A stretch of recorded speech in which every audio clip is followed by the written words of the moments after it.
शांति recording studio बड़ेजा।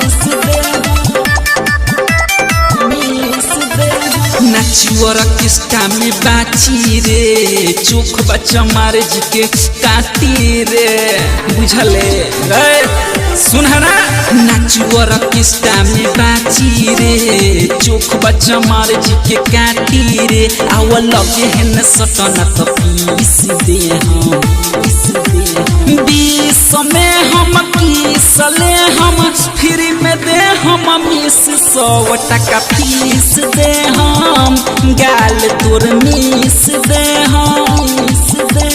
20 में हम किसले हम फ्री में दे हम 100 टका फीस दे हम गाल तोर मीस दे हम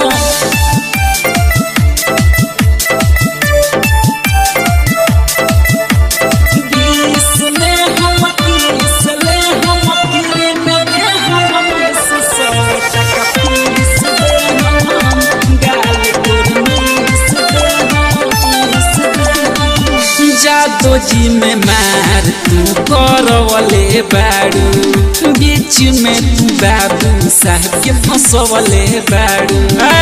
बुझलू जादो जी में मार तू करवले बाड़ू बीच में तू बाबू साहब के फंसवले बाड़ू पांडे जी के चौकी तुरलू मिसिर के माजा ना दिहलू 100 टका फीस दे हम गाल तोरा मीस दे हम 20 में हम किसले हम फ्री में दे हम 100 टका फीस दे हम गाल तोरा मीस दे हम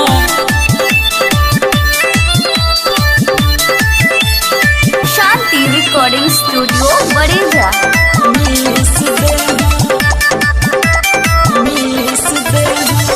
चोली चौहान से भरवले बाड़ू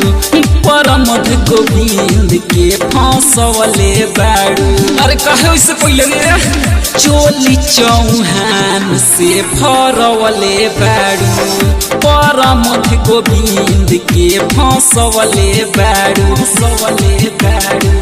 मन विकास पकेस तू पैलू आ झूठा के लफड़ा लगवलू दोनों धक मीस दे हम 100 टका फीस दे हम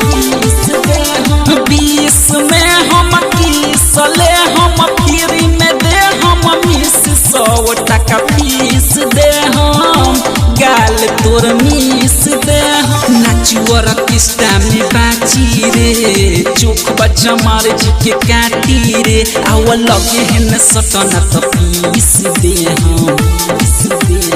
20 में हम किसले हम फ्री में दे हम 100 टका फीस दे हम गाल तोर मीस दे